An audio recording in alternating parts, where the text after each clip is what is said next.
Good morning, everyone. I hope this finds you well and living your best life in Jesus Christ. This morning's devotional is dedicated to some people who are hurting right now.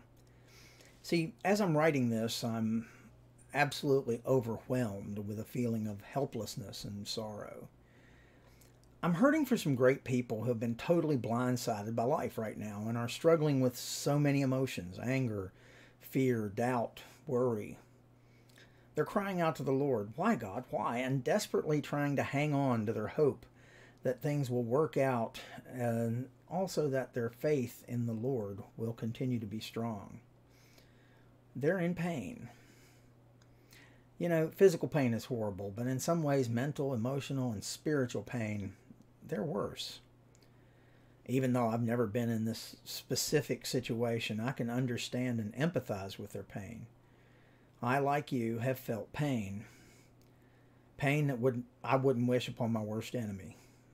The pain of not only loss or potential loss, but the pain of feeling forsaken, of feeling alone and abandoned by God. The pain of desperately wanting to find some sense in a situation and coming up totally empty.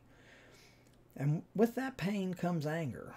Waves and waves of anger, cresting in episodes of rage and the depths of despair.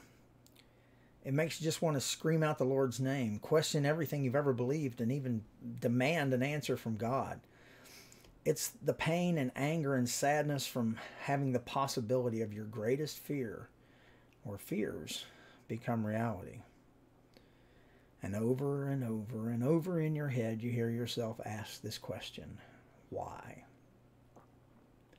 When my mother died, I climbed a mountain and screamed that word into the air at night until I lost my voice and collapsed on the top of the mountain sobbing. When I lost my only son, I whispered that word over and over in prayer while I picked my way through the rubble of my life and the dreams of my devastated wife. You see, as a minister of the gospel and as a pastor, I'm expected to have the right words to say. I'm supposed to go to the scriptures and quote them with authority and somehow reassure those people that I desperately love. And I try to do just that. But these folks know those scriptures as well as I do. You see, like most men, I'm a fixer by nature, and I just want to fix it. I want to make their hurt stop. But in the end, I'm powerless to answer the same question I screamed into the night all those years ago: why? I don't know.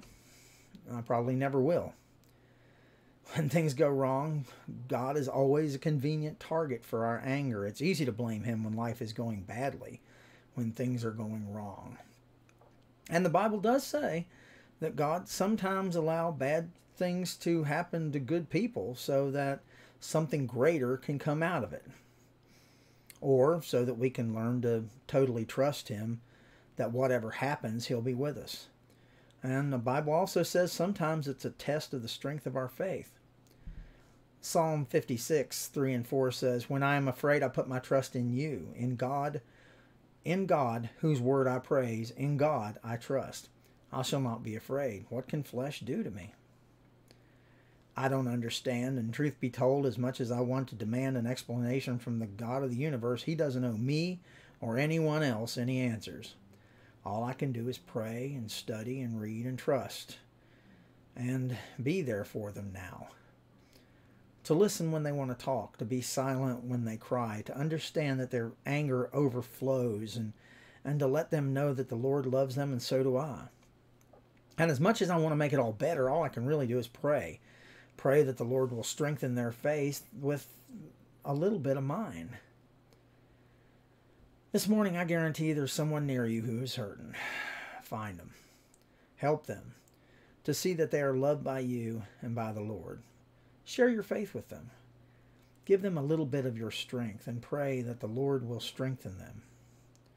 Remind them that God is with them always. Hebrews 13, 5 and 6 says, "Never will I leave you, never will I forsake you." So we say with confidence, "The Lord is my helper.